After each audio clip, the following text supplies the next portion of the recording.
Janet naman, alam mo namang hindi ito magugustuhan ng nanay mo. Tigilan mo nga yung kakasabi na nanay ko siya. Kahit minsan, hindi siya nagpakananay sa akin. Kaya nga Valerie lang ang tawag ko sa kanya eh. Ginagawa mo ba to para saktan siya? Ginagawa ko to kasi gusto kita. Hindi mo ba nagigets? At alam ko na masaya ka rin na kasama mo ako, kaya huwag mo itatanggihan, Alvin. Pero malito, may relasyon kaming dalawa. Ano naman, hindi naman kita aagawin sa kanya. Gusto lang kitang makasama, yun lang. Pwede rin namang sabay kami ni Valerie. Huwag ka mag-alala, hindi ako magiging sakit sa ulo. Alam ko kung anong lugar ko. Basta napapasaya mo lang ako, okay na ako ron. Kung ayos lang sa iyong ganyang relasyon, sige, pagbibigyan kita. Pero pagtagal, huwag ka na sanang hihiling pa ng higit sa kung anong meron tayo. Ngayon pa lang, sasabihin ko na sa iyo na mahal ko si Valerie. At kung kakailanganin kong pumili sa inyong dalawa, siyang pipiliin ko. Aray, grabe ka naman. Pinamukha mo pa talaga sa akin hindi ako kamahal-mahal. Konting preno naman dyan. Mas mabuti na yung malinaw. Gusto kita dahil masaya kang kasama, pero hindi sapat ang nararamdaman kong yon para mas seryosohin kita kaysa kay Valerie. Sus, kala mo naman ikabubuti mo yung ginagawa mo, cheater ka pa rin namang may tuturing. Dahil lang yun sa'yo. Ikaw ang nagpupumilit, hindi ba? Ikaw rin ang nagsimula nito kaya panindigan mo. Taon 2015, Bulacan. Lumaki si Janet sa poder ng mga tiyahin niyang nagbebenta ng aliw o sa madaling salita, mga bayarang babae. 16 anyos pa lamang ang kanyang ina nang siya ay ipagbuntis. Hindi niya kilala ang tunay niyang ama pero ang palaging sinasabi ng inang si Valerie, isa raw sa mga construction worker ang naging customer niya noon kaya hindi niya na hinanap pa. At kung sakali man, hindi rin naman daw siya kakayaning suportahan noon. Ni minsan, hindi naranasan ni Janet ang alagaan ng sarili niyang ina. Palaging wala si Valerie at abala sa pag-e-entertain ng mga customer sa club.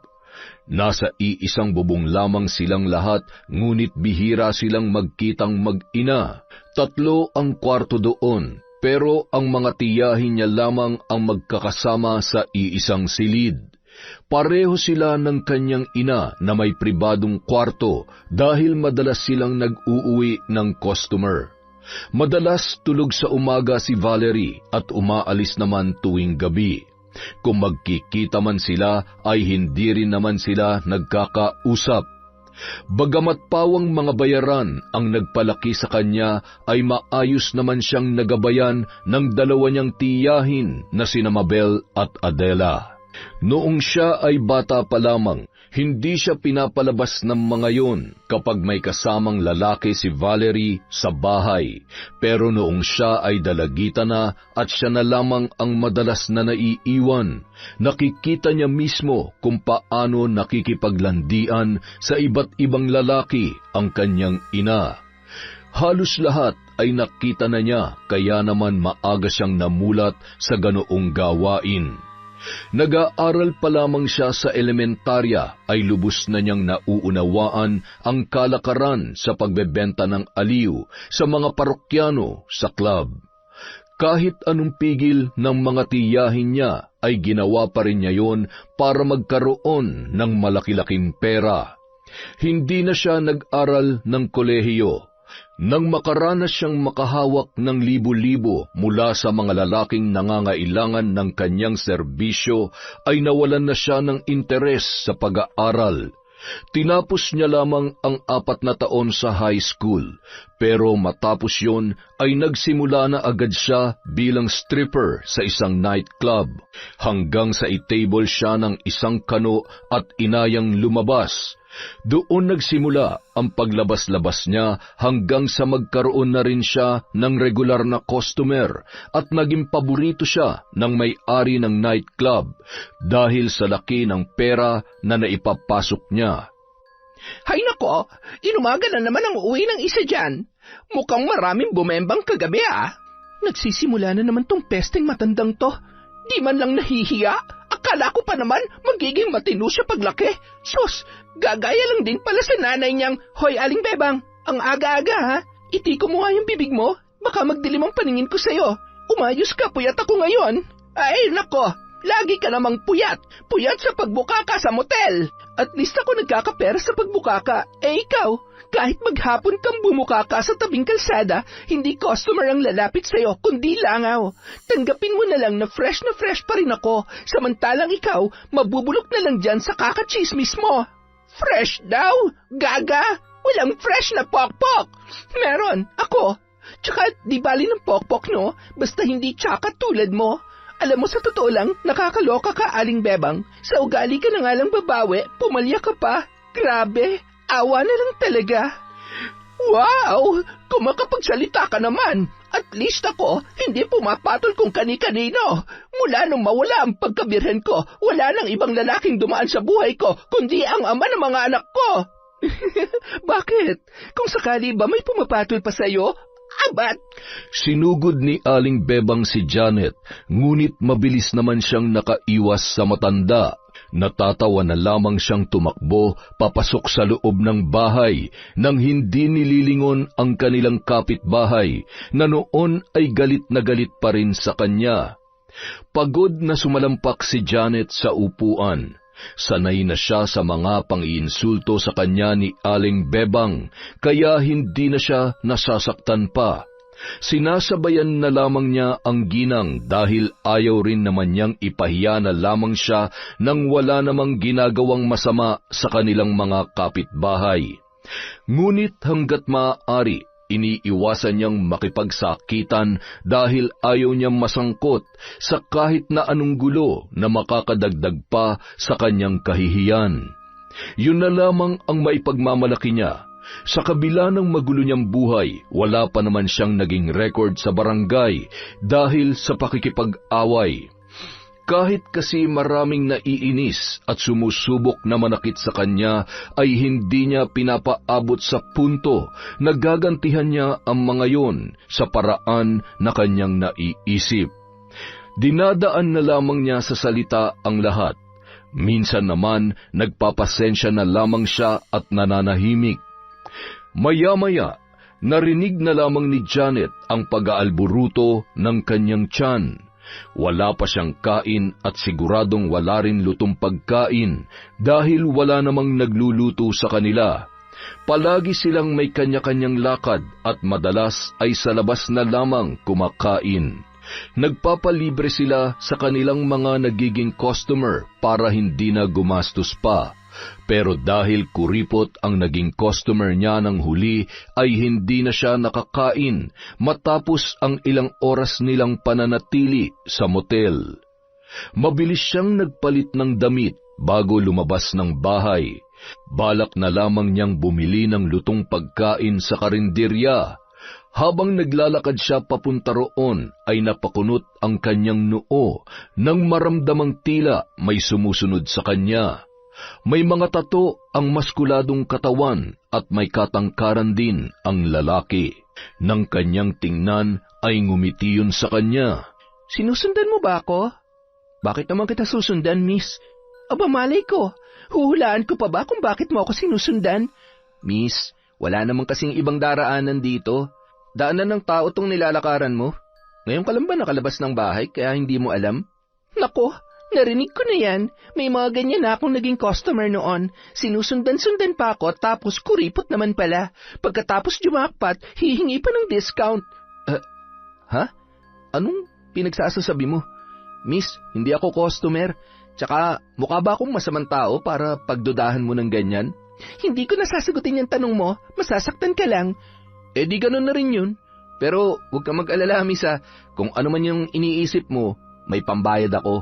Hindi ko kailangan humingi ng discount. Pero bakit mo nga ako sinusundan? Hindi nga kita sinusundan. Kulit mo naman eh. Ilang beses ka bang inire ng nanay mo, ha? Pakialam mo. Grabe. Matindi rin yung kasungitan mo, no? Pero sige, gets ko naman na nag-iingat ka lang. Pero wala akong balak na masama sa'yo.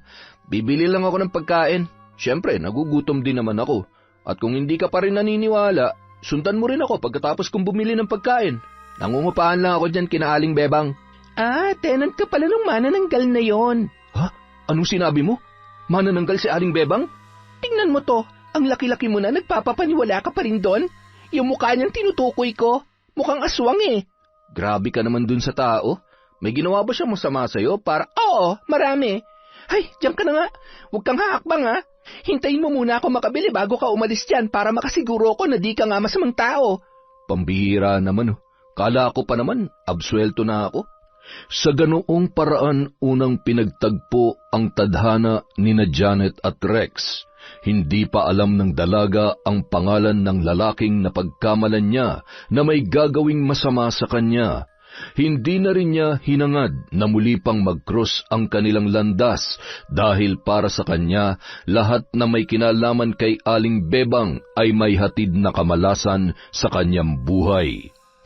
Pagdating niya sa bahay, himalang naabutan niya roon si Valerie. Kakauwi lang ng kanyang ina mula sa magdamag na trabaho. Nakasalampak yon ng upo sa mahabang upuan sa sala habang naninigarilyo. Bakit hindi maipintay ang mukha mo? Paano kasi ang aga-aga may sumira agad ng araw ko? Sino? Si Aling Bebang? Ikaw naman kasi, nagpapa-apekto ka pa sa kanya. Matagal niya nang ginagawa sa atin yun ha. Alam ko. At oo, nakakasira siya ng araw ko pero hindi siyang dahilan kung bakit ako naiirita ngayon. Sino? Hindi ko alam at hindi ako interesadong malaman kung sino siya. Ay, ikaw ang bahala. Ay siya nga pala, mauna ka nang kumain. Matutulog muna ako pagkatapos ko manigarilyo. Wow, mukhang puyat na puyat ka. Naka-jackpot ka ba kagabi? Hindi naman, pero kahit paano, hindi ko ripot yung naglabas sa akin, kaya tingnan mo naman. Magandang ngiti ko ngayon. Ngiting paldo sa matandang kalbo. Buti ka pa? Sus! Paswertihan lang din naman yun. O siya, sige na, matutulog na ako. May date pa ako mamaya dun sa naging customer ko nung isang araw. Yung sinulot mo? Anong pinagsasasabi mo? Wala akong sinusulot sa'yo, Janet, ha? Mas gusto lang talaga ako nun kesa sa'yo. Ikaw naman kasi, ang arte-arte mo. Anong gusto mo? Puro mga bata ang kukuha sa'yo? Nako, malalantalang yung pechay mo. Mas mapepera yung mga senior na. Mga pensyonado yun. Nako, ang sabihin mo, pinapatos mo na lang lahat kasi perang-pera ka. San ba kasi napupunta yung mga kinikita mo't mukhang gipit na gipit ka pa rin? Wala ka ng pakiron. Diyan ka na nga. Madalas nagkakaproblema sina Janet at Valerie kapag nagkakaroon sila ng sulutan ng customer. Pareho lang naman nila yung ginagawa, ngunit napikon siya sa pinakahuling beses na nangyari yon dahil malaki sana ang kanyang kikitain. Nagdalawang isip lamang siya nang ayain siyang lumabas ng 62 anyos na customer na nirekomenda ng tiyahin niyang si Adela, hanggang sa nalaman na lamang niya na nakipagkita na pala yon sa kanyang ina. Mabuti na lamang at may nakuha pa siya kahit nag-aabang lang sa harap ng beer house. Bagamat maraming matitinong customer si Janet, hindi maiiwasan ang mga nambabastos sa kanya. Balak sana niyang magpahinga muna ng gabing yun, kaya hindi muna siya nagpahanap ng customer sa kanyang mga tiyahin. Ngunit kinailangan niya ring umalis para makipagkita sa nakilala niya sa isang dating site. Gustong-gusto siya ng lalaki at handang magbayad ng malaki, mailabas lamang siya. Pumayag naman si Janet pero nilinaw niya na may oras lamang ang kanyang paglabas. Ayaw niya nalalampas ng 12:00 para makapagpahinga pa siya ng matagal. Tulad ng ginagawa niya sa mga customer, pinasaya niya ang lalaki. Mas matanda yon ng 5 taon sa kanya. Galante at mabait din yon, kaya hindi siya nahirapang magpaalam. Nang sabihin niyang tapos na ang oras nilang dalawa, ay hindi na yon nagpumilit pa na mag-extend ng oras. Nag-offer pa ang lalaki na ihatid siya sa kanila, pero tinanggihan yon ni Janet. Ayaw niya na may makakaalam ng address nila para makaiwas sa makukulit na gustong manligaw sa kanya. Pero dahil mabait ang lalaki, ibinigay na lamang niya ang kanyang cellphone number para muli silang magkausap. 12:30 ng gabi nang makababa siya sa may kanto. May mga tricycle namang pumipila roon para maghatid ng pasahero, pero dahil sa oras ng uwi niya ay wala nang nakaparada doon. Kinakailangan pa niya maghintay ng dadaang tricycle. Madilim at wala ng mga dumaraan, kaya sumiksik na lamang siya sa gilid ng waiting shed. Saka lamang siya lumalabas kapag may paparating na masasakyan. Ngunit habang naghihintay, napansin siya ng isang lalaki na kabababa lamang sa jeep. Mukhang nakainom yun dahil nagsasalita habang naglalakad at ilang beses na ring muntik ng matumba. Mas lalo pa siyang sumiksik sa gilid para hindi nun mapansin, pero wala na siyang nagawa nang doon din pumunta ang lalaki. Hi, miss. Ang sexy mo naman. Naghihintay ka rin ba ng masasakyan? Dahil sa takot, hindi na lamang sumagot si Janet. Sinubukan niyang hindi pansinin ng lalaki at bahagyaring dumistansya. Ngunit maya-maya lamang ay bigla na lang siyang sinunggaban noon at sinubukang halikan. Hinipuan din siya ng lalaki. Kahit nagpupumiglas na ay hindi niya magawang makawala sa pagkakahawak noon sa kanya. Ilang sandali pa, may jeep muli na huminto sa may kanto at bumaba naman ang isa pang lalaki. Nang marinig noon ang kanyang sigaw ay kaagad siyang tumalon. Napasinghap na lamang si Janet nang makitang nakahandusay na sa kalsada ang lalaki na bumabastos sa kanya. Nag-angat siya ng tingin para kilalanin ang lalaki na nagligtas sa kanya mula sa lasing na manyak. Miss, okay ka lang ba? Ikaw? Oo, ako lang naman yung poging napagkamalan mong stalker. Bakit ka nandito? Sinusundan mo na naman ba ako? Alam mo, miss, pa-check up ka na. Samahan pa kita. Malala na kasi ang pagkadelulu mo eh. Sino ka ba para magkaroon ng stalker? Grabe ka naman. Oh, kita mo na? Ako pa yung grabe. Alam mo sa sarili mo na walang dahilan para sundan kita kung saan-saan. Nandun na tayo sa maganda ka, kaya agaw pansin ka sa mga lalaki, lalo na sa lasing at manyak na yan. Pero napakasuplada mo naman. Alam kong suplada ako, hindi mo na kailangan ipaalam sa akin. Bakit ba kasi umuwi ka ng mag-isa? Wala ka bang boyfriend na pwedeng sumundo sa'yo? Ay, suplada ka nga pala. Paano ka magkaka-boyfriend sa lagay na yan? Nakakatatlo ka na, isa na lang bubulagta ka na rin sa kalsada. Grabe siya. Gusto kong makauwi ng walang gasgas kaya sige na, tatahimik na lang ako para sa'yo. O yan, may paparating na tricycle. Huminto ang tricycle sa harapan ni Rex pero nauna pang sumakay si Janet kesa sa kanya. Prenteng umupo sa may likuran ng driver ang babae. Napailing na lamang ang binata. At para makauwi na ay sumakay na rin siya roon, pero dahil wala nang ibang pupwestohan ay tinabihan na lamang niya si Janet. Hoy teka, bakit dito ka umupo? Mas masarap kasi dito. Gusto ko yung parang sinasampal ako ng hangin. Kung ako kayang sumampal sa'yo, masasarapan ka? Depende. Kung may libreng pagkatapos ng sampal. Anong May saltik ka ba? Kung may saltik ako, hindi na sana kita tinulungan kanina. Tsaka libreng pagkain ng tinutukoy ko. Hindi yung kung ano mang iniisip mo. Napaka-judgmental mo. Alam mo, feeling ko lang ha, kahit ano pang sabihin mo o gawin mo, hindi tayo magkakasundo. Hindi swak yung amats natin sa isa't isa. Gets mo? Kaya umalis ka dito at lumipat ka dun sa loob. Ano ba? Mag-aaway na lang ba kayong dalawa dyan? Puno na sa loob. Wala nang mauupuan doon, kaya huwag ka na mag-inarte, miss. Yan. Arte kasi. Che! Manong, pasensya na kayo ha. May LQ lang kasi kami nitong jowa ko eh. Mamaya na kayong mag-away. Baka abutin pa tayo na sikat ng araw. Mukhang hindi magpapatalo yung girlfriend mo eh. Hindi nga po talaga, Manong. Feel na feel mo naman ang pagiging boyfriend kung animal ka. Nagpa-practice lang ako, ano ka ba? Asa ka namang papatulang kita. Kahit sa panaginip, hindi ko gagawin yon. Bakit? Ganun ba ako kapangit sa paningin mo? Hindi mabura-bura ang ngiti ni Rex nang makauwi sa paupahan. Matagal niya nang hinahangaan si Janet kaya ganoon na lamang ang saya niya nang sa wakas ay mapansin din siya ng dalaga. Madalas niyang nakikita si Janet na nag-aabang sa tapat ng club na pinagtatrabahuhan niya. Ilang beses niya na yung sinubukang lapitan para kausapin o kaibiganin, pero marami ang nagsasabi sa kanya na suplada raw ang babae at hindi nakikipag-usap basta-basta kung hindi naman magbabayad. Walang kaso sa kanya kahit na isang bayarang babae ang kanyang hinahangaan.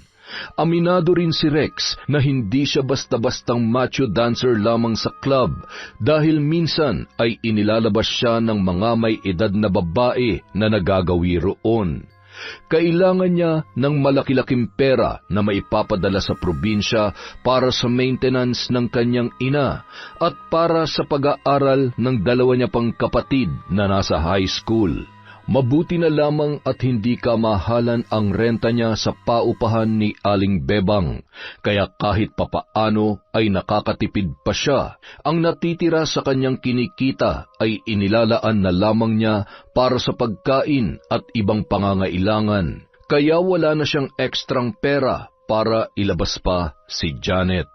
Ay, kung may ibang paraan lang sana para mailabas ko siya, pero ayos na ako ron. Nailigtas ko siya dun sa manyak na lasing na yun at matagal-tagal ko pa siyang nakausap. Nakatabi ko pa sa backride. Ganun palang pakiramdam kapag napalapit sa kanya. Kinabukasan, mag-aalas-sais na nang makauwi ang dalaga. Isinama kasi siya ng customer niya sa pinuntahang party, kaya inumaga na siya ng uwi. Malaki-laki naman ang ibinayad sa kanya, kaya hindi na siya lugi doon. Pagbaba niya ng tricycle, nagpalinga-linga pa siya sa paligid na tila hindi makapaniwala. Wow, himala ah. Walang visit ngayon? May sakit kaya si Aling Bengbang? Bebang, malubha daw ang sakit. Ano ba? Nakakagulat ka naman. Bakit mabigla-bigla ka na lang sumusulpot? Kararating ko lang dito. Bumili ako ng pandesal dun sa bakery. Alam nga naman sa hardware ka bumili. Pero seryoso, may sakit si Aling Bengbang? Ano sakit niya? Bebang sabi. Tsaka hindi rin namin alam. Ayaw sabihin ng mga anak niya. Halos hindi na nga sila lumalabas eh. Kawawa naman pala siya. Kawawa talaga. Madalas nakakabwisit ang pagiging pakialamera niya sa amin, pero hindi ko naman ipagdarasal na mawala na siya. Ha? Wala naman akong sinabi na mamamatay na si Aling Bebang. Ang sabi ko lang, may malala siyang sakit. Alam mo ikaw, masyadong makasalanan yung utak mo. Bakit? Anghel ka ba? Pwes, maghimala ka at gawin mo akong virgin ulit. Gawing ano? Joker ka rin eh, no? Kahit tulungan pa ako ng lahat ng mga santo, malabo nang bumalik sa dati ang basta yung ano mo. Alam mo, hindi ko talaga alam kung bakit kinakausap pa kitang leche ka. Diyan ka na nga. At please lang ha, kahit saan pa tayo ulit magkita, kahit mangailangan pa ako ng tulong, wag na wag kang lalapit sa akin.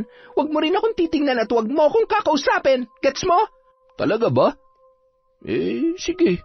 Kung diyan ka masaya. Pagsapit ng gabi, hindi nakaalis ng bahay si Janet dahil biglang sumama ang kanyang pakiramdam. Ngunit habang nagpapahinga, bigla na lamang siyang napabalikwas nang makarinig ng sigawan sa labas. Dali-daling sumilip sa bintana ang dalaga. Nanlaki ang kanyang mga mata nang makita ang mga kapitbahay nila na buhat-buhat si Aling Bebang. Mukhang dadalhin na yon sa ospital. Ngunit natigilan siya nang may mapansin sa itsura ng matanda.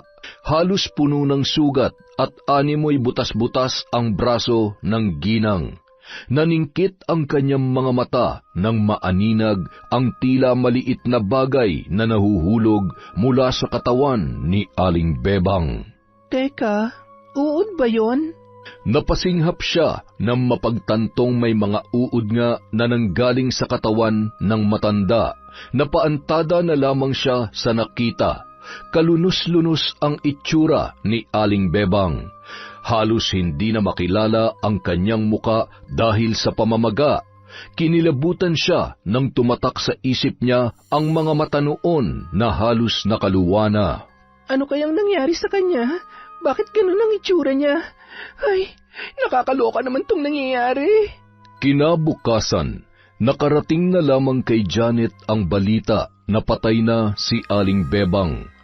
Bago pa man daw makarating sa ospital ay binawian na ng buhay ang matanda. Pero ang nagpakilabot sa kanya ay ang usap-usapan na may bumarang kay Aling Bebang, kaya ganoon ang sinapit bago bawian ng buhay. Anong meron kina Aling Bebang? Maraming tao kanina pagdaan ko eh. Hindi mo pa ba alam? Ang alin? Patay na si Aling Bengbang. Talaga? Kung ganon, wala nang mamimeste sa akin tuwing lalabas ako ng bahay. Yan din yung sinabi ko dun sa nangungupahan kay Aling Bebang. Sino? Si Rex? Sinong Rex? Ano ka ba? Ilang beses mo na siya nakakausap, hindi mo pa rin alam ang pangalan niya? Sino bang Rex yun? Tsaka paano mo nalaman kung sinong tinutukoy ko? Dahil nakita ko kayo magkausap sa labas kanina. Kilala ko siya. Doon siya nagtatrabaho sa club na madalas kong tinatambayan. Ano naman ang trabaho niya ron? Macho dancer. Ano ba yan? Bakit hindi mo pa alam? Kasi ayoko magtanong sa kanya. Sus, mukha naman mabait si Rex. Kaibiganin mo na. Trip na trip ka rin ng tao eh. Panay nga ang kwento sa akin kaya ako nalaman na nagkausap na kayo. Ano naman ang kinukwento niya? Ay, maya-maya na lang natin pag-usapan. May bisita kasi akong darating ngayon. Sino naman bisita mo? Baka customer mo lang yan ha? Hindi, boyfriend ko yun. Nung araw ding yon, personal nang nakilala ni Janet si Alvin, ang bagong karelasyon ng kanyang ina.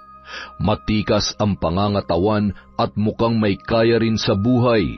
Sa palagay ni Janet ay mas bata yon sa kanyang ina. Hindi naman siya nagtataka na matitipuhan yon ng mas bata at hindi rin siya nakikialam sa kung anumang ginagawa ni Valerie. Pero sa pagkakataong yon, nakuha ni Alvin ang kanyang atensyon. Kaya naman, nang magkaroon sila ng pagkakataon na makapag-usap ng sila lamang, ay sinamantala yon ni Janet. Gano'n na kayo katagal magkarelasyon ni Valerie? Valerie? Hindi ba dapat nanay o mama ang tawag mo sa kanya? Hindi ako sanay, tsaka ayaw niya rin naman eh. Wow, parang first time ko lang makakita ng mag-ina na parang magtropa lang ang tawagan sa isa't isa. Hayaan mo na, hindi niya rin naman ikamamatay kung di ko siya tatawaging nanay o mama. Ikaw talaga. Saan ka nga pala nagtatrabaho? Itatanong mo talaga yan? Pareho lang kami ni Valerie, freelance na pokpok. Nakakatawa ka rin talaga, no? Masaya lang talaga akong kausap. Gusto mo minsan lumabas tayo? Kasama si Valerie? Hindi, yung tayong dalawa lang. Ha? Hindi ba magagalit siya? Baka magselos yun. Hindi yon. Sanay na siya sa akin. Kinakaibigan ko lahat na nagiging boyfriend niya. At ayos lang sa kanya yon? Oo nga. Tingnan mo mamaya, magpapaalam pa ako sa kanya. Okay, sige. Ikaw ang bahala. Nakipagkita si Janet kay Alvin, ngunit hindi niya sinabi sa kanyang ina ang tungkol doon. Sinabi niya lamang yun sa lalaki para pumayag na magkita sila ng silang dalawa lamang. Sinamantala niya ang pagkakataon para kilalanin na mabuti ang nobyo ni Valerie na sa unang kita pa lamang ay agad niya nang natipuhan. Hindi naman niya akalain na masisiyahan din sa kanyang presensya ang lalaki.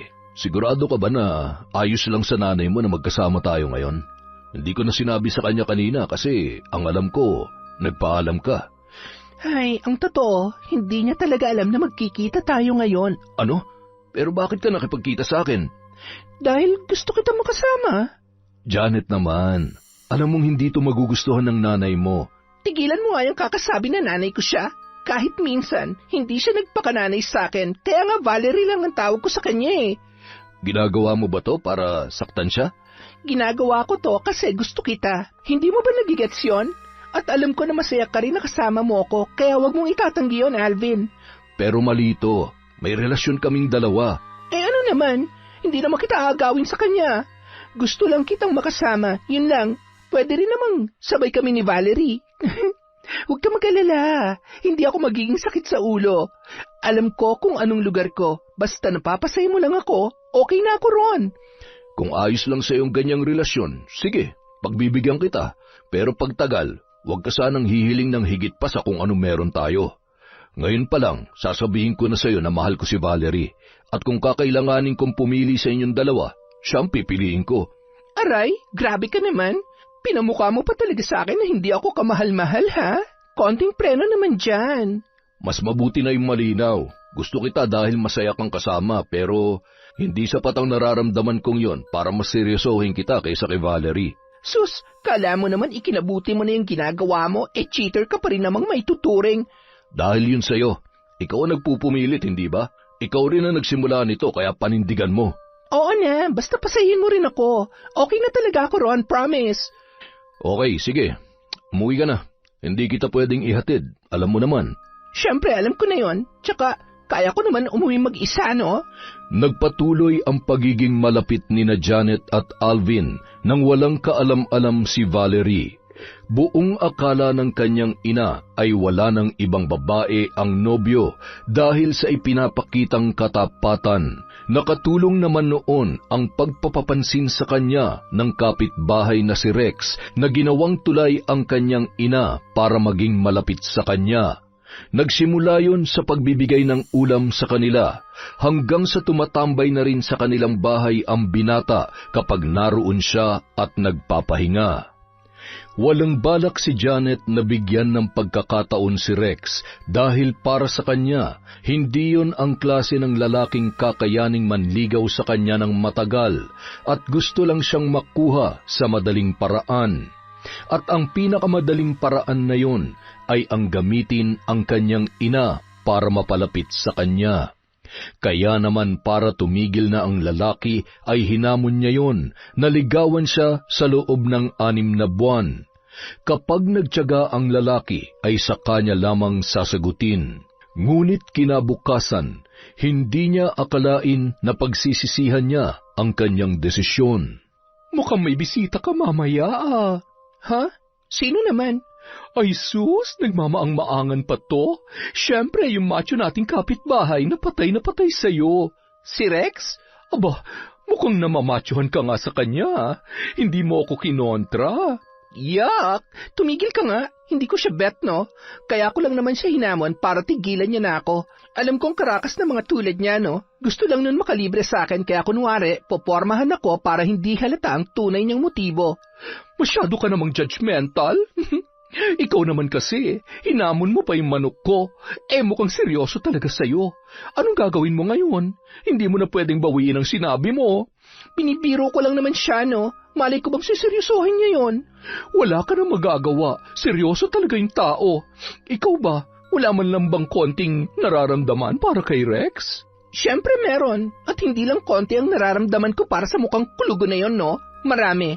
Inis, galit, suklam. Gusto ko maglaho na lang siya sa paningin ko. Ay, ewan ko ba sa'yo, Janet? Matinong lalaki naman si Rex. Pagbigyan mo na. Pag kayong dalawa talaga nagkatuluyan. Kadiri naman. Kilabutan ka nga sa sinasabi mo, Valerie. Tigilan mo ng karireto sa Rex na yon kasi hindi ko siya magugustuhan. Hindi ngayon, hindi bukas, hindi kahit kailan. Alam mo, kahit ilang beses mo pang itanggi na hindi ka pa rin tinatamaan sa kanya, hindi pa rin ako naniniwala. Basta, aabangan ko na lang kung paano ko mahuhulog sa kanya kasi ako ang unang-unang kikiligin para sa inyong dalawa. Ilang sandali pa, nagkatinginan ang dalawa nang makarinig ng sunod-sunod na katok. Kumindat si Valerie kay Janet nang mapagtanto kung sino ang kanilang bisita. Uy, nandyan ang bisita mo. Ako na magbubukas ng pinto para sa'yo. Rex, ikaw pala. Pasok ka. Kanina pa naghihintay sa'yo si Janet. Ano? At bakit ka naman hihintay ng kumag na yan? Bulaklak ba yung dala mo? Mukhang tunay ah. Ang sweet mo naman talaga, Rex. Opo, kabibili ko lang kanina. Sus, baka naman kinuha mo lang yan sa burol ni Aling Bengbang. Bumawas lang ako ng konti. Wala pa kasing budget eh. Ano? At talagang bibigyan mo ako ng bulaklak sa patay? Joke lang. Lanta na yung mga bulaklak sa burol ni Aling Bengbang. Bebang, ikaw kasi. Tsaka, masyado kang espesyal para bigyan ko lang ng nakaw na bulaklak. Binili ko talaga to sa bayan kanina. Bibili pa nga sana ako ng chocolate, kaso sabi ng nanay mo, hindi ka raw mahilig sa matatamis. Ilapag mo na lang sa mesa yung dala mong bulaklak tapos pwede ka nang umalis. Grabe ka naman. Hindi mo man lang ako pakakapihin? Doon ka magkape kay Aling Bengbang. May biskwit at cornic pa. Teka lang, di ba may usapan na tayo? Nagsisimula pa lang ako sa 6 na buwan eh. Kalimutan mo na yon. Binibiro lang naman kasi kita tapos sineryoso mo naman. Ganyan ka ba talaga kauto-uto? Ganito talaga ako pagdating sa babaeng gusto ko. Tsaka hindi ka naman nagbibiro nung sinabi mo yun sa akin. Hindi mo lang talaga siguro inaasahan na paninindigan ko. Buti naman naisip mo yan. Kaya ngayon, pinagsisisihan ko na yung sinabi ko sa'yo. Sorry kung umasak at naniwala ka. Okay na? Sige na, umuwi ka na. At please lang, wag ka nang pupunta ulit dito sa bahay kasi nakakaabala ka lang sa pagpapahinga ko. Manligaw ka na lang ng iba, marami pa namang ibang pokpok dito sa Pilipinas. Labis na nasaktan si Rex sa mga sinabi sa kanya ni Janet, kaya nagpasya ang binata na itigil na ang panliligaw. Hanggat maaari, iniiwasan niyang magtagpong muli ang kanilang landas dahil malinaw na sa kanya na malabo siyang magustuhan noon. Samantala, lumipas pa ang ilang araw hanggang sa inabot na yon ng mahigit 2 linggo pero hindi pa rin inililibing si Aling Bengbang, Bebang. May mga nagrereklamo na roon na nangangamoy na raw ang bangkay ng matanda, kaya dapat na raw yung ilibing pero ipinaglaban naman ng mga kamag-anak niya na may hinihintay pa raw sila bago tuluyang ihatid ang ina sa huling hantungan. Doon lamang naalala ni Janet na nagtatrabaho nga pala sa ibang bansa ang isa sa mga anak ng matanda. Kinagabihan, dahil wala namang lakad si Janet ay naisipan niyang sumilip sa burol ni Aling Bebang. Pero dahil may amoy na nga ang bangkay ng matanda ay nagsuot na lamang siya ng face mask. Pagdating niya sa loob ng bakuran, kapansin-pansin na mangilan-ngilan lamang ang nakikipaglamay. Nang subukan niyang tanggalin ang face mask ay halos bumaliktad ang kanyang sikmura nang manuot sa kanyang ilong ang masangsang na amoy na nagmumula sa ataul ng matanda. Pinisil niya ang ilong at mabilis na sumilip sa kabaong.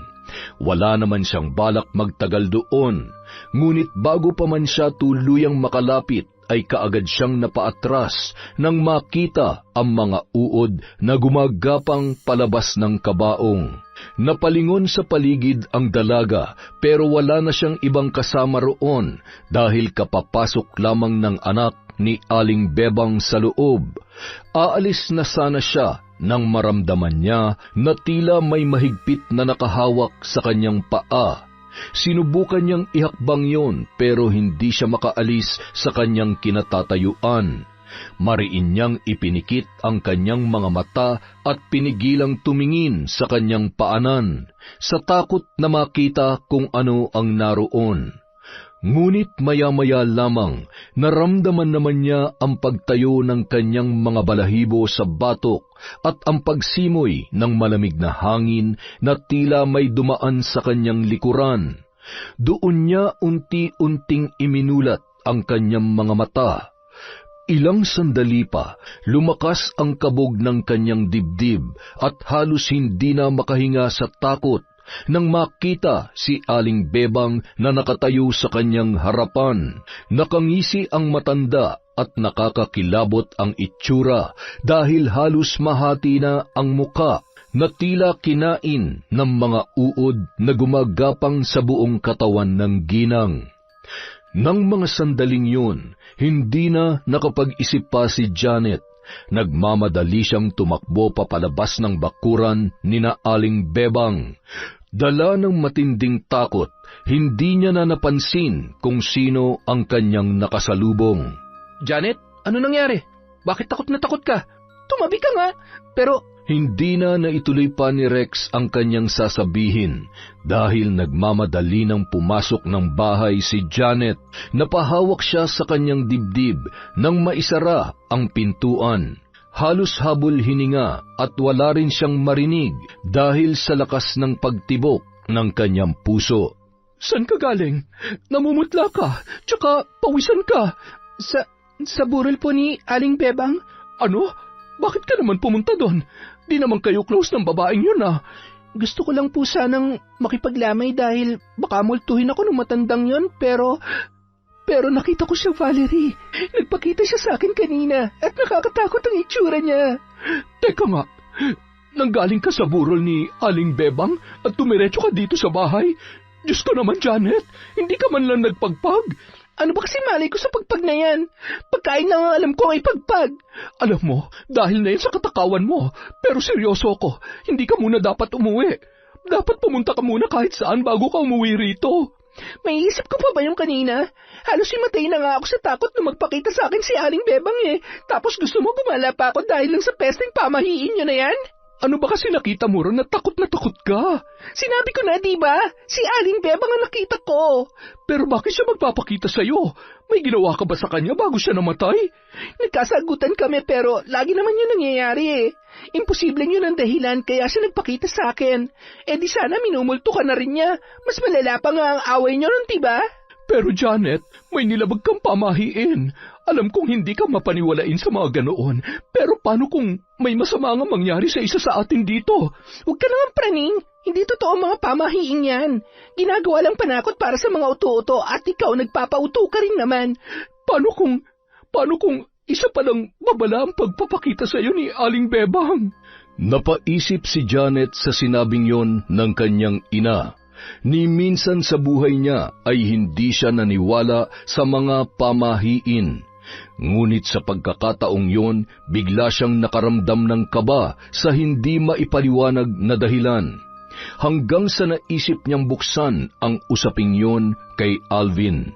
Pero sa halip na mawala ang kabang nararamdaman niya ay lalo lamang yung nadagdagan dahil tulad ng kanyang ina, mapamahiin din pala ang lalaki.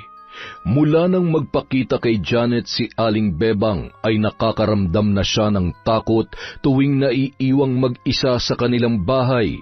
Pero wala naman siyang magawa dahil kapag walang customer ay nananatili lamang siya doon. Kaya naman ng gabing yon na wala siyang ibang kasama sa bahay ay naisipan niyang tawagan si Alvin para siya ay samahan. Pumayag naman ang nobyo ng kanyang ina dahil sa pagkakaalam nila ay may big time na customer si Valerie nung gabing yon. Buti naman nakarating ka. Akala ko, hindi mo na ako sisiputin eh. Pwede ba naman yun? Hindi ako makakapunta ngayon kung kasama ko si Valerie. Pero busy siya sa customer niya eh. Ano magagawa ko? Hindi ka ba nagsiselos o naiinis kapag may customer siya? Hindi naman. Alam kong trabaho niya nung magkakilala kami. Kaya bago ko siya niligawan, tinanggap ko na siya ng buong buo. Kahit naman patigilin ko siya sa ginagawa niya, mukhang hindi niya rin naman mapipigilan ang sarili niya. Ganun talaga kapag nakasanayan mo na. Mahirap ng tigilan. Sangayon ako dyan sa sinasabi mo. Nararanasan ko rin kasi yan eh. Marami naman akong pwedeng pasukan na trabaho kung gugustuhin ko talagang huminto sa pagiging pokpok. Pero wala eh. Hinahanap-hanap ko na rin talaga. Kaya kung meron mang mas dapat makaunawa sa nanay mo, ikaw yun. Ano ba yan? Papunta na sa drama tong usapan natin? Halika na nga. Doon na lang tayo sa kwarto mag-usap para hindi na ako matakot. Talaga bang natatakot ka o gusto mo lang ako makasama? Pareho. Bakit? Bawal ba? Hindi naman. Kung ganito ka pala matakot, di tatakutin na lang kita palagi. Ikaw talaga? Ang pilyo-pilyo mo. Napatili na lamang si Janet nang bigla siyang buhatin ni Alvin papasok sa kanyang silid. Mukhang hindi na makapaghintay ang lalaki sa labis na pagkasabik sa kanya ng gabing yon. Daig pa nila ang tunay na magkasintahan habang nililibang ang kanilang sarili sa loob ng kwartong yon. Ngunit lingid sa kaalaman ng dalawa, naroon lamang sa labas ng bahay si Valerie at naghihintay ng pagkakataon para hulihin sila sa akto. Makalipas ang ilang sandali, nakakuyom ang mga kamao na pumasok sa loob ng bahay si Valerie. Galit niyang ibinato ang dalang bag at agad na nagtungo sa kwarto ni Janet. Nakakailang hakbang pa lamang siya ay dinig na niya ang malanding tawa ng sariling anak at ang nasisiyahang halakhak ng kanyang nobyo. Sa galit niya ay malakas niyang sinipa ang pinto at doon tumambad sa kanya sina Janet at Alvin na nooy magkapatong pa sa kama. Mga hayop kayo! Valerie!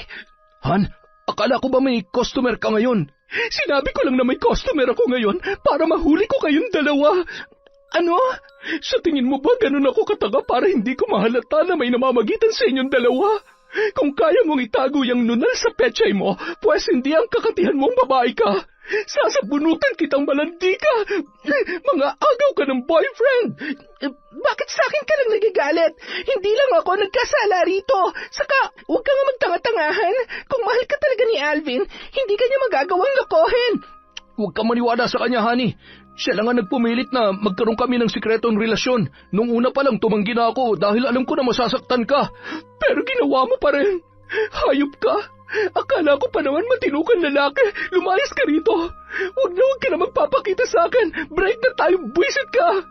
At ikaw namang malandi ka, ilalampaso ko yung pagmamukha mo sa sahig nang matuto kang rumispeto sa relasyon ng iba. Aray ko, bitiwan mo nga ako. Kung makapagreka naman sa ginawa namin ni Alvin, wala rin namang pinagkaiba sa ginagawa mo. Hindi mo ba naiisip, ha? Na habang nakikipagbembangan ka dun sa mga customer mo, may boyfriend ka na naghihintay at iniisip kung anong ginagawa nyo. Kung talagang mahal mo siya at seryoso ka sa kanya, huminto ka na sana sa pagiging pokpok. Wala kang karapatan na pagsabihan ako ng ganyan, na parang ako ang mali dahil nahuli ko kayo sa akto. Kahit sa ang anggulo mo tingnan, malandi ka talaga.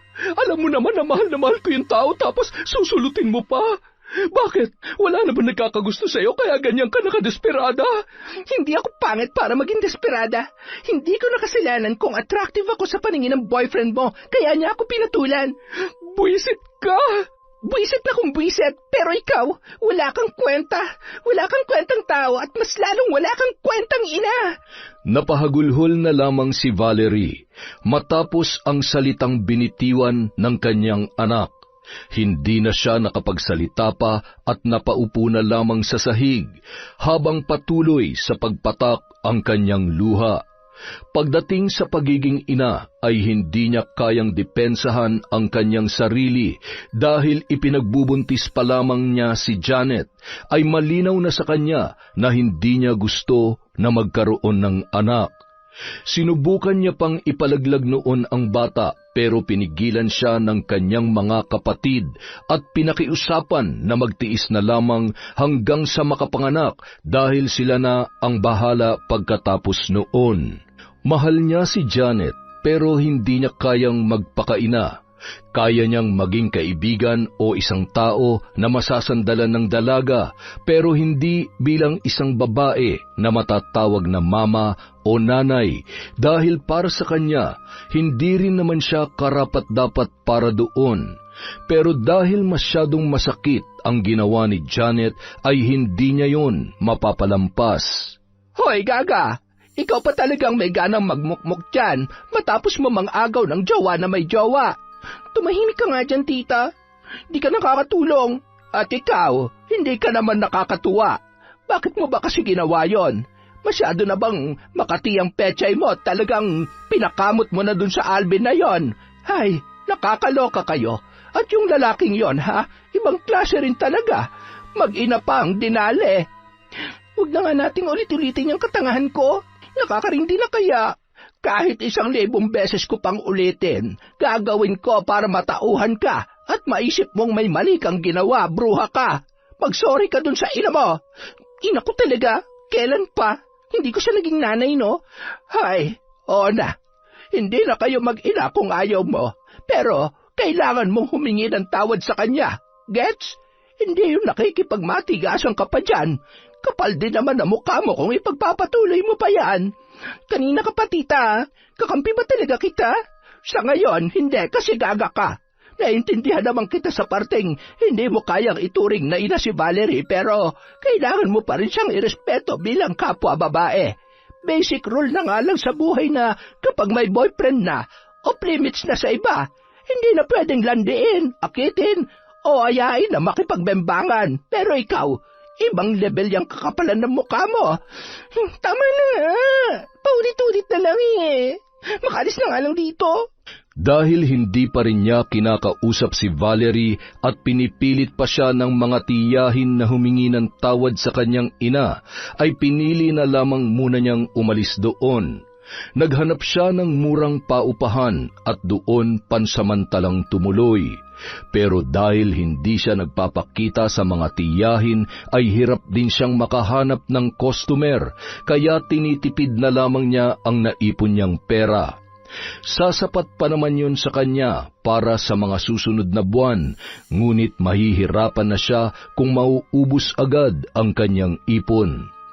Nang gabi ring yun, nakatanggap siya ng tawag mula sa dati niya ng customer na matanda. Mahigit 60 anyos na ang lalaki at galante, kaya hindi siya nagdalawang isip nang ayain siya noong lumabas. Nagkita sila sa isang mamahaling restaurant. Kumain sila doon at nagkwentuhan sandali bago siya dinala ng matanda sa isang resort. Kumuha yun ng isang kwarto para sa kanilang dalawa. Hindi niya alam na kaarawan pala noon ng lalaki, kaya siya isinama roon. Nagpalipas sila ng gabi at gaya ng dati, binayaran siya ng malaki para paligayahin yon buong magdamag. Kinabukasan, pagbalik sa kanyang inuupahan, nagtaka siya nang maglabasan ang mapupulang pantal sa kanyang braso. Nang tingnan niya ang kanyang mga hita, ay namumula rin yon. Ano to? Wala naman akong allergy Sa takot magkasakit, para makasiguro, nagpatingin kaagad sa doktor si Janet. Sa klase ng kanyang trabaho, mawawalan siya ng hanap buhay kapag dinapuan siya ng sakit na may kinalaman sa pagsama niya sa iba't ibang lalaki. Nakahinga naman siya ng maluwag nang makasigurong malusog pa rin siya at walang kahit anong senyales na nahawahan siya ng sakit mula sa mga lalaking nakasama niya. Ngunit ang kanyang ipinagtataka, kahit may nireseta ng gamot para sa mga pantal, ay hindi pa rin yun nawala sa loob ng ilang araw. Hindi nakalabas ng bahay si Janet dahil nahihiya siyang makita ng ibang tao na ganoon ang kanyang balat. Kumalat na rin kasi ang pantal hanggang sa kanyang muka na dati ay makinis at bihirang magkaroon ng tagihawat. Ano ba nangyayari sa balat ko? Ang pangit-pangit ko na. Nakakainis naman Hindi pa man natatapos ang araw, nakaramdam ng matinding panghihina ang dalaga. Inaapoy na siya ng lagnat at mayat-maya na rin ang kanyang pagsusuka, habang ang mga pantal sa balat niya ay unti-unti nang nangangati dahil sa iritasyon. Hindi napigilan ni Janet ang sarili na kamutin ang mga parte ng katawan na matindi ang pangangati kahit na maging sugat pa ang mga yon. Halos bumaon na ang kanyang mga kuko sa diin ng kanyang pagkamot. Makikita sa mga kuko niya ang dugo mula sa mga parteng nagkasugat. Sinubukan niyang tumayo, ngunit dama niya ang panlalambot ng tuhod niya at ang pananakit ng kanyang mga paa dahil sa mga sugat na tila hiniwa ng matalas na bagay. Kumakalam na ang kanyang sikmura ng mga sandaling yon, ngunit hindi niya na magawang makapagluto o makabili man lang ng lutong pagkain, kaya wala na siyang mapagpipilian kundi ang humingi ng tulong. Kaya lamang, hindi niya gugustuhin na malaman ng kanyang ina ang paghihirap niya sa ganoong kalagayan. Malakas ang kutob niya na hindi ordinaryong sakit ang dumapo sa kanya, ngunit hindi rin niya maipaliwanag kung ano yon.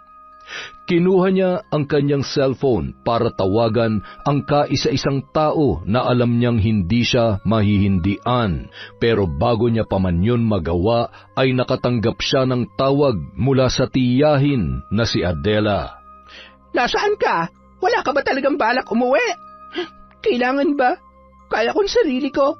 Hindi na ako bata para pauwi niyo at pilitin mag-sorry sa kapatid niyo. Nanay mo ang pinag-uusapan natin dito. Walang inang kayang pahirapan ng sarili niyang anak ng dahil lang sa isang lalaki. Ano? Hindi ka naman pinahihirapan ng kung tumawag lang kayo sa akin para pag-usapan ng isang walang kwentang tao. Nanahimik na lang sana kayo. Matapos babaan ng tawag si Adela, ay doon siya nakaramdam ng paghahabol ng hininga. Kinapa niya ang kanyang leeg, sa kanya lamang napagtanto na namamaga rin yun nang tingnan niya ang sarili sa salamin. Napaluha na lamang ang dalaga sa naging kalagayan. Namamagana ang mga braso't binti niya dahil sa mga sugat. Hindi niya rin mahawakan ang kanyang tiyan dahil kahit dampi lamang ay napapaluha na siya sa sakit noon. Walang ibang malapit na kaibigan si Janet, kaya dala ng desperasyon ay naisip niyang tawagan si Rex. Mabuti na lamang at makulit ang lalaking yun, kaya nakuha ang number niya kay Valerie. Naroon pa ang mga huling text message na natanggap niya mula kay Rex. Huminga siya ng malalim bago magpasyang tawagan ang dating manliligaw. Rex! Janet, bakit ganyan ang boses mo? Ayos ka lang ba? Pwede mo ba akong puntahan? Parang awa mo na. Kailangan kong tulong mo. Ano? Teka, nasaan ka ba? Isan mo sa akin ang address. Pupuntahan kita. Hindi kalayuan sa pinapasukang club ni Rex ang inuupahan ni Janet, kaya agad siyang napuntahan ng binata. Halos hindi makapaniwala ang dati niyang manliligaw nang makita ang kalunos-lunos niyang itsura. May bumabarang sa'yo. Sigurado ako doon, Janet. Ganyan na ganyan din ang nangyari kay Aling Bebang. Bago siya namatay, nakita kong itsura niya. Mas malala lang sa nangyari sa'yo ngayon. Walang ibang may galit sa akin ngayon kundi si Valerie. Kaya sigurado ako na siya nagpabarang sa akin. Hindi naman tayo pwedeng basta-basta na lang mambintang, Janet. Pero may kilala ko na makakatulong sa'yo. At malalaman mo rin kung sinong gumawa niyan sa'yo. Kaya pumayag ka na. Ihahatid kita sa kilala ko mambabarang. Dati rin siya manggagamot kaya hindi na bago sa kanya yung kalagayan mo ngayon. Huwag ka mag-alala. Hindi naman kita iiwan dun eh. Sasamahan kita hanggang sa magamot ka niya. Siguraduhin mo lang kasi kapag hindi ako gumaling, hindi na talaga ako magpapaligaw sa'yo. Sana tinanong mo muna ako kung may balak pa akong ligawan ka. Bakit? May iba ka na bang nagugustuhan? Patanong-tanong ka pa ng ganyan. Magpagamot ka na lang kasi ayoko manligaw ng nasa bingit ng kamatayan. Hindi pa ako handang mabiyudo, no? Hindi na nakaangal pa si Janet dahil ramdam niya na ang matinding paghihirap ng mga sandaling yun. Pakiramdam niya anumang oras ay maaari na siyang bawian ng buhay.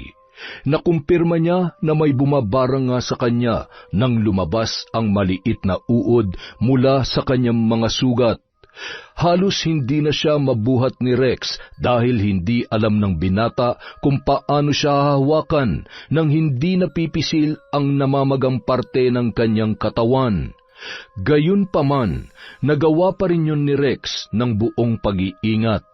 Nang makarating sila sa bahay ng mambabarang ay wala na siyang maunawaan sa mga nangyayari. Hindi na niya magawang imulat pa ang kanyang mga mata dahil namamagana ang kanyang talukap. Hindi na rin siya makapag-isip dahil sa hapdi ng mga sugat niya na mayat-maya ay kumikirot. Bago siya mawalan ng ulirat, naalala niya na may ipinainom sa kanya ang mambabarang. Pagkatapos noon, wala na siyang nararamdaman. Habang isinasagawa ang ritual ay pansamantala munang pinalabas ng mambabarang si Rex. Hindi siya mapakali habang naghihintay dahil sa pangambang hindi mapapagaling ng matanda si Janet. Ilang sandali pa, natigilan siya nang marinig ang pagsigaw ng dalaga na tila nahihirapan. Ilang beses niyang sinubukang pumasok sa bahay ng mambabarang para masiguro na maayos ang kalagayan ni Janet. Ngunit dahil mahigpit na nagbilin sa kanya ang matanda, ay wala na siyang magawa kundi ang maghintay na lamang doon. Makalipas ang ilang oras, pawisang lumabas ng bahay ang mambabarang para ibalita sa kanya na natanggal na ang sumpa ng barang kay Janet. Pagpasok niya roon, naabutan niya ang dalaga na butil-butil ang pawis at namumutla pa rin. Ngunit kapansin-pansin na wala na ang mga sugat noon sa katawan at wala na rin siyang nakikita na kahit isang uod. Kumusta ang pakiramdam mo? Okay na ako. Magaan na ulit ang pakiramdam ko. Hindi kagaya kanina. Akala ko talaga, katapusan ko na eh. Sus, maldita mong yan. Kahit sa impyerno, hindi ka papasay. Talaga lang ha? Joke lang yun. Ito naman Basta yung sinabi mo magpapaligaw ka na ulit sa akin. Ha? Kailan ko sinabi yon? Sabi mo kapag hindi ka gumaling, hindi ka na magpapaligaw sa akin. Paano ba yan? Okay ka na ngayon. Kaya kapag niligawan kita, hindi mo na ako pwedeng itaboy. Wala ka nang ibang pwedeng gawin kundi ang sagutin ako. Ang kapal mo rin talaga, ano? Ginamit mo pa yung kalagayan ko para lang mapasagot mo ako. Siyempre naman, utakan lang yan. Tsaka kahit naman yata hindi kita pilitin, mukhang sasagutin mo rin naman talaga ako eh. Wow ha? Paano mo naman nasabi yan? Huwag mo nang ikaila. Yung mga tingin mo na yan, alam ko na yan eh. Tinamahan ka na rin sa akin. Ayaw mo lang aminin. Tanga? Uy, tanga pa ako? Oo na. Pero pwede bang bigyan mo muna ako ng 1 linggo bago kita sagutin? Bakit? May kailangan pa akong ayusin sa buhay ko eh. Hindi pa kami nagkakaayos ni Valerie. Hindi pa ako nakakahingi ng tawad sa pakikipagrelasyon ko sa boyfriend niya. Pero alam mo, ngayong alam ko nang pareho pala kaming niloko ng lalaking yon, hindi ako papayag na hindi ako makaganti sa kanya. Ha? Nakipagrelasyon ka sa boyfriend ng nanay mo? Yun ba dahilan kaya ka umalis sa inyo? Tsaka ano yung sinasabi mo na pareho kayong niloko? Dahan-dahan naman sa pagtatanong. Kagigising ko nga lang tapos niratrat mo na kagad ako ng mga tanong na ganyan. Pero sige, sasagutin ko yan lahat. Una, nagkamali ako. Aminado ako ron. Nadala ako ng tukso kaya pinatulan ko si Alvin. At oo, yun nga ang dahilan kaya umalis ako sa bahay. Pinilit kasi ako ni Tita Adela na mag-sorry kay Valerie. Alam mo naman na sobrang taas ng pride ko, di ba? Kaya paano ko gagawin yon? Siguradong galit na galit sa'yo yung nanay mo kaya naisip mong siyang nagpabarang sa'yo. Oo, pero nagkamali ako ron. Hindi siya nagpabarang sa akin. Kung ganun, sino? Yung asawa ni Alvin. Ano? May asawa yung lalaking yon? Oo, kaya ako nga nasabi na pareho kami ni Valerie na niloko ng lalaking yun eh. Ang kapal na mukha niyang ipamukha sa akin na pabor pa sa akin na pinagbigyan niya ako. Tapos siya naman pala ang walang karapatang makipagrelasyon sa kahit na sino man sa amin ni Valerie dahil may asawa na siya. Magtutos kami ng lalaking yun. Sisiguruhin ko manghihiram siya ng mukha sa aso. Bakit? Ilalampaso mo yung mukha niya? Hindi. Ipapabarang ko yung hayop na yon. Nang araw ding yun, nagpasya si Janet na bumalik na sa kanilang bahay para humingi ng tawad kay Valerie. Nakapag-isip-isip na siya at pinalna ang desisyon niya na makipag-ayos sa kanyang ina. Hinatid siya ni Rex hanggang sa labas ng kanilang bahay. Hindi niya na yun pinapasok dahil gusto niyang maging pribado ang kanilang pag-uusap ni Valerie. Ngunit sa pagbukas ng pinto, kaagad na uminit ang kanyang ulo nang makita ang hindi inaasahang bisita. Anong ginagawa ng lalaking yan dito? Janet, bakit nandito ka ha? Ano, nakikipagbalikan ka kay Valerie? Huwag mo nang subukang hayop ka. Bistado na kita. Teka, anong bistado? Ano ba nangyayari? Hindi ko alam ang sinasabi niya, Han. May pahanahan ka pang nalalaman? Baka nga yan din ang tawag mo sa asawa mo eh. Ha? May asawa ka? Huwag ka nga nagpapapaniwala sa babaeng yan. Pinaghihiwalay niya lang tayo. Kahit hindi ako magsabi, malalaman din ni Valerie na meron kang asawa. Gago ka ba? Ipinabarang ako ng asawa mo at imposibleng wala kang alam doon. Tapos ngayon, babalik ka rito para suyuin ang nanay ko. Para ano? Para siya naman ang ipabarang ng asawang niloloko mo? Totoo bang sinasabi ni Janet, Alvin? Buisit. Oo na, may asawa ko. At alam ko rin ang tungkol sa pambabarang niya kay Janet. Pero wala naman ako magagawa ron eh. Galit na galit siya at gusto niya makaganti. Muntik na ako mamatay dahil sa ginawa ng asawa mo. Tapos ngayon, ang kapal pa ng mukha mo tumungtong sa pamamahay na to. Bakit hinayaan mo mangyari sa anak ko? Hayop ka, lalaki ka! Kulang pa ang sampal na yan para sa panloloko mo sa amin! Hinayaan lang ni Janet na sugurin ni Valerie si Alvin. Nakatikim yon ng mga sampal, suntok at sipa mula sa kanyang ina. Ngunit nang makaalis ang lalaki, nagulat na lamang siya nang biglang bumulagta sa sahig si Valerie. Valerie! Tulong! Tulungan niyo kami! Nung araw ding yon, isinugod ni Janet si Valerie sa ospital dahil sa paninikip ng kanyang dibdib. Doon niya lamang nalaman na barado na pala ang ugat sa puso ng kanyang ina at may iniinda na ring sakit dahil sa iba pang organ. Sa kanya lamang nalaman na nauubos pala sa pagpapagamot ang pera ng kanyang nanay. At yun din ang dahilan kaya wala yung naiipon kahit isang kusing. Nalaman niya ang lahat ng yun mula sa kanyang tita Adela na inamin ang lahat sa kanya. Alam mo ba kung ano pang pinag-iipunan ng nanay mo? May hinuhulugan siyang bahay para sa'yo na nagsimula nitong mga nakaraang taon pa. Hindi yun kalakihan pero sapat na para sa isang maliit na pamilya. Sakaling maisipan mong mag-asawa. Sinabi siya sa akin na hindi niya nagawang magpakananay sa iyo mula noong bata ka pa, kaya kahit sa ganung paraan man lamang ay makabawi siya sa iyo. Ginawa niya talaga yon? Oo. At ang totoo niyan, matagal na sana siyang naoperahan, pero mas pinili niyang ipang fully paid na lang sa bahay ang perang naipon niya. Hindi ko pa dapat to sasabihin sa iyo dahil ibinili niya. Nailihim ko muna, pero sa kalagayan niya ngayon, mukhang kailangan mo na ring malaman. Magkano po ba ang magagastos para sa operasyon niya? Gagawa ako ng paraan. Tsaka may naipon din ako. Gamitin niyo na yon. May natira pa naman sa ipon niya, pero mukhang hindi rin sasapat, kaya nagtutulungan kami ng tita mo para madagdagan pa yon. Pero ngayong gusto mo na rin tumulong, sa tingin ko naman ay kakayanin natin ang gastos. Ibibigay ko agad mamaya yung pera ko, tita. Sa unang pagkakataon, may ginawa si Janet na makakatulong para kay Valerie. Hindi siya nagdalawang isip na ibigay ang lahat ng naipon niyang pera para sa operasyon na kailangan ng kanyang ina. Unang beses din siyang nakaramdam ng ganoong takot, lalo na't umabot sa punto na 10% na lamang ang pag-asang makaligtas si Valerie sa isasagawang operasyon.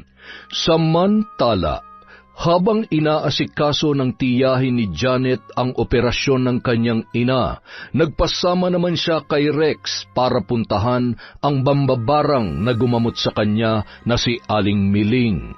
Ngunit sa pagkakataong yon, hindi na siya naroon para magpagamot, kundi para magpabarang ng taong kanyang kinamumuhian. Imbis na gantihan ang asawa ni Alvin, ang lalaki mismo ang kanyang pupuntiryahin.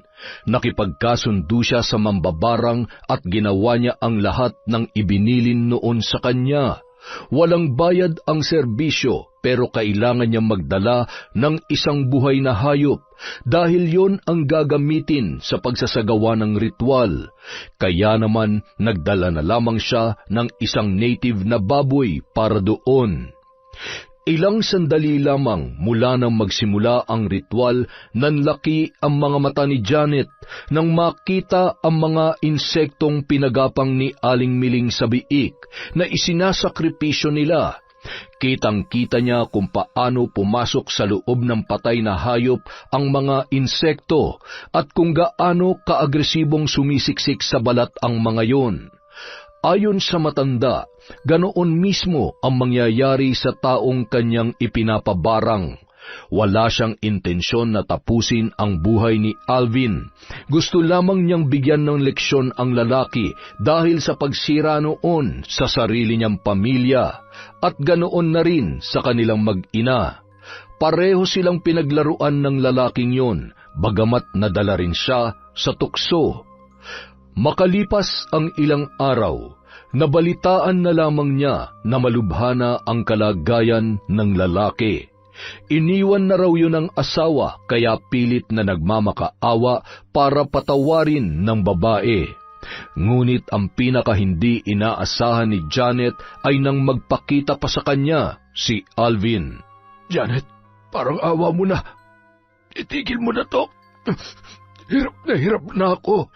Bakit sa akin ka nagmamakaawa? Sigurado ka ba na akong gumawa niyan sa'yo? Kailang ng nanay mo may matinding galit sa akin at imposibleng siyang magpabarang sa akin dahil nasa ospital pa siya Hindi ba? Kaya nakikiusap ako sa iyo. Kausapin mo ang babarang na sumumpa sa akin. Sana naawa ka rin sa asawa mo bago ka nagloko. At sana nakonsensya ka rin sa ginawa mo sa amin ng nanay ko. Antindi mo rin, no?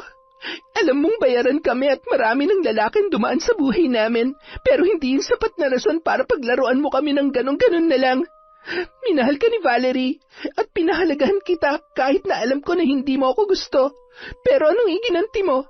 Dahil sa'yo nagdusa ako, Alvin. Pinagdusahan kong kalandian ko, kaya dapat lang napagdusahan mo ang ginawa mong panloloko sa amin. Umalis ka na dahil wala na tayong kailangang pag-usapan. Kung gagaling ka man dyan sa sakit mo, hindi ko na desisyon yon. Walang nagawa si Alvin kundi ang umalis ng bigo sa kabila ng ginawang pagmamakaawa kay Janet. Gustuhin man niyang pagbigyan ng lalaki ay hindi niya ginawa dahil mas nanaig sa kanya ang kagustuhang turuan niyo ng leksyon para sa ginawang panloloko sa kanilang mag-ina. Pagkatapos noon ay nagpasya na siyang bumisita sa ospital. Tagumpay ang sinagawang operasyon at nagpapagaling na lamang si Valerie. Makakauwi na raw yon kinabukasan. Sa lahat na nangyari, kasama niya ang binatang si Rex.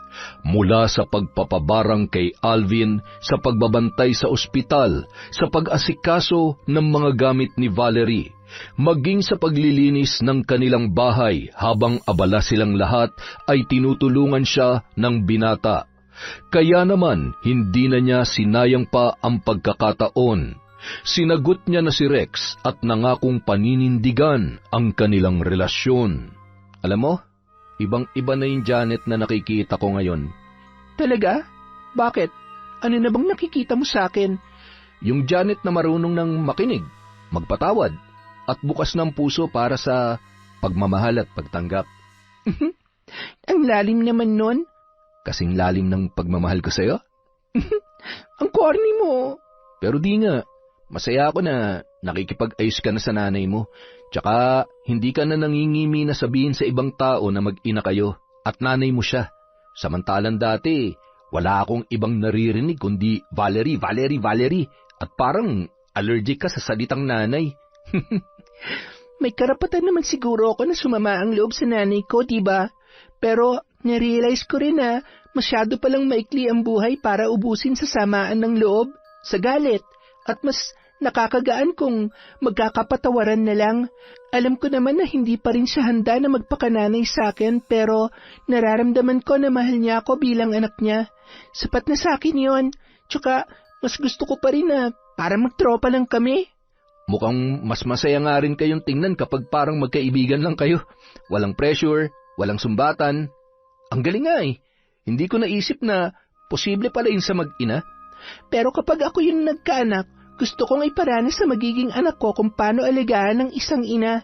Kung kailangan kong ipagsigawan sa buong mundo na anak ko siya, gagawin ko yon. At ipagsisigawan ko rin na ikaw ang ina ng magiging anak ko. Talaga? Oo naman. Kahit napokpok ako? Macho dancer kaya ako. At lumalabas din kasama ng mga customer, kaya wala rin tayong pinagkaiba. Pero alam mo, gusto ko na magbagong buhay. Kapag nakalabas na ng ospital si Valerie, maghahanap na ako ng ibang trabaho para hindi ko na kailangan magpagalaw sa ibang lalaki. Para kasing hindi ko kaya na sumasama pa ako kung kani-kanino tapos makikipagkita ako sa iyo at sasabihin na mahal kita. Parang ang weird nun. Gusto ko ikaw na lang ang nag-iisang lalaki sa buhay ko. Talaga? Sarap naman pakinggan nun. Sabay nating gawin yun. Titigil na rin ako sa ginagawa ko. Sabay tayo maghanap ng ibang trabaho. Baguhin natin yung buhay na meron tayo bago tayo bumuo ng sarili nating pamilya. At tinupad ngayon nina Janet at Rex. Nang makalabas sa ospital si Valerie ay magkasamang naghanap ng trabaho ang magkasintahan. Maswerte naman silang natanggap bilang call center agent. Sabay silang sumalang sa training at nagsimulang magtrabaho. Samantala, wala nang naging balita si Janet tungkol kay Alvin dahil nagpakalayo-layo na yon matapos ang naranasang sumpa mula sa pambabarang ni Aling Miling. Sa pagkakaalam niya, wala na ang epekto ng barang sa lalaki. Pero marahil ay hindi na kinaya ang kahihiyan sa nangyari, kaya nagpa siyang lumayo na lamang. Hindi na rin naman yun mahalaga sa kanilang mag-ina dahil nakaganti na sila sa panloloko ni Alvin at maayos na rin ang kanilang relasyon. Proud na proud ako sa inyo ni Rex. Lalo na sa'yo, anak. Yak! Ang corny pala kapag tinawag mo akong anak. Gaga? Sige na, Janet na lang ulit. Doon na lang tayo sa kung saan tayo sanay. Masaya naman eh. Tama. So, ano ng plano niyo ni Rex? Kailan ang kasal? Baka next year na kami magpakasal. Mag-iipon muna kami. Tutulong ako para sa gastusin niyo sa kasal. Ha? Wag na. Ikaw na nga ang bumili ng bahay para sa amin eh. Sus, saan ko naman gagamitin ang pera mula sa pagmamaganda ko, Aber? Ipunin mo na lang yan para sa magiging apo mo. Siguradong puputaktihin ka ng mga yon pag lumaki-laki na sila. Pero yung sa kasal, kami na ni Rex ang bahala doon. Ang sipag kaya ng jowa ko, kayang-kaya niya yun. Sa bagay, baka rin sabihin ni Rex, inaagawan ko siya ng role sa buhay mo. Biro lang, pero masaya talaga ako para sa inyong dalawa. Okay na ako kahit hindi ako magkaroon ng jowa, basta nakikita kong masaya ka. Ang drama mo naman, ano ba yan? Halika na nga, kumain na lang tayo sa labas, ililibre kita. Nay? Matapos ang 1 taong pag-iipon, nagpakasal na rin ang magkasintahan. Doon sila tumira sa bahay na binili ni Valerie at bumuo na rin ng sarili nilang pamilya. Nagpatuloy sila sa pagtatrabaho bilang call center agent. Ngunit nang magdalang tao si Janet ay pinahinto na siya ng kanyang asawa. Pinasok na lamang niya ang pagla-live selling para kumita pa rin kahit nasa bahay lamang, habang nagtatrabaho naman si Rex para sa kanila. Si Valerie naman ay nagkaroon ng manliligaw na kano. Nangako yun na bibigyan ng magandang buhay ang kanyang ina, kaya nagpasya na ring huminto sa nakasanayang trabaho. Mabait at marunong makisama ang lalaki, bagamat byudo na at may 3 anak. Nakasundo naman agad ng mga yon si Valerie, kaya hindi nagtagal ay nagpasya na ring magpakasal ang dalawa. Lahat ng tao ay may karapatang baguhin ang kanilang tadhana, at hindi ang nakaraan ng isang tao ang magdidikta para sa magandang buhay na pwede pa nilang maranasan. Pinatunayan nilang mag-ina na hindi imposible ang pagbabagong buhay sa mga taong puno ng determinasyon at buuang loob para sa desisyong yon. Yon! Ganda naman nun. Grabe siya. Bawi-bawi tayo sa shoutout. Simulan na po natin. Number 1, si Susan Pugal. Hi po kay Lori V, kay Analie Vallega, kay Josie Aniban, kay Rose Anrama. Hello po kay Rosemary Casonete. Hi kay Beth Mercado, kay Inday Zen from Bahrain. Shoutout po kay Aurora Buenavista, kay Kim Seika, kay Chiki So, kay Cliven Dubalan, kay Margie Banosong. Hello po kay Belen Malbas, kay Mod Mishari. Hi kay Mirna Alfaro, Sally De Jesus, Chantal Bell. Hello po kay Frederick Ganagana, kay Charlene Gumansing, kay Jennifer Sacris, kay Earhart The Great Vlog. Hello po kay Pearly Del Rosario, kay Giselle Novelo, Maribik Adayaran, kay Chris Alcantara, kay Mabel from Singapore. Hi kay Kat Burglar Cutie, kay Michelle de la Cruz, kay Sean Sam Sebastian from Chonchampcheb. Hello po sa Imperial Ledesma family from Maria Grace Gerafalja. Hi po kay Daiben, kay Hani Austria, kay Puresa Tagiwalo, kay Elizabeth Dungka, kay Chus Alberto, kay Agripina Balza. Shout out kay Lent TV, kay Lynn Ferrer TV, kay Liza Agado, kay Sakinya TV. Hello po kay Benjamin Ligido, kay Chloe Abalos, kay Cristina Santiago Peñalosa from Leo Peñalosa. Happy birthday kay Ferdinand Castro nung September 2 from Abel Hipolito. Shout out po kay Grace Gloria, kay Jessica Sobremonte, kay MGS 14, Mercy Grace Siotong, kay Christy Gaitan, kay Vilma Bautista. Hi po kay Christina Colot, kay Nika Miguel, kay Aning Lee, kay Angelina Ignacio, kay Jennifer Camacho. Hi kay Simply Mix Videos, kay Norsen TV, RJ Adventures, Marian de la Fuente. Hello po kay Filipina Palsario, kay Arlene Horolan, kay Milane Jordaline Concepcion. Hi po kay Elaine Cargente, kay Pamela Allen, kay Gemma de Ocampo, kay Joy Marie Bell. Hi kay Dairis Yuki, kay Rosita de Balucos, Maria Therese Alimios.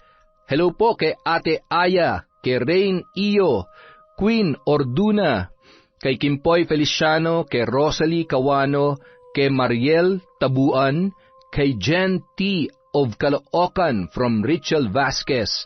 Hi kay Asodisen Cerila, kay Merly Amistad, kay Ramil Fariolin, kay Haven from Kuwait. Hello po kay Enzo Balbastro, sa Galedo family from Rai, kay Milrose Galvez, kay Myra Haveria, kay Prince Jose. Shout out kay Sonia Lotino, kay Janela Amanda, kay Mary Chris Nicolas, kay Michael Lopez Gabriel from Cassandra Cory. Hi po sa Inting family ng Bukidnon from Joy Yatutab. Hello po kay Alma Naong, kay Sharon Villaruel, kay Romeo Marcelino, kay Resel Galope. Hi kay Scarlett Sky Maniego, The Cinderella Maldita, kay Leona Taytay, kay Corazon Cacalda. Hello po kay Miss Ems. Hi sa Commissary Department ng R. Reyes Pizza Hub from Ria Mojado. Hi po kay Rubina, kay Selina Constantino, kay Aida Sikander. Hi kay Lintots, kay Saineth Gregas, kay Ad Mako. Hello po kay Tirjin Rosario, kay Sunshine, kay Aime Mesias, kay Ronnie Aguha from Netsi Astrologo. Hello din po kay Mia Aspa, kay Marilu Basis of Bahrain from Teresita Perez.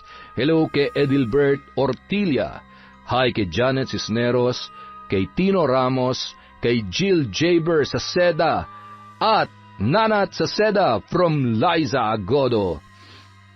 Hello po kay Jeren Beter, kay Baga Foro Nene, kay Abalos Hain, kay Ryan Alba, Mama Loretta Bobes, kay Motmot, at kay Oreo from Elidia Bobes.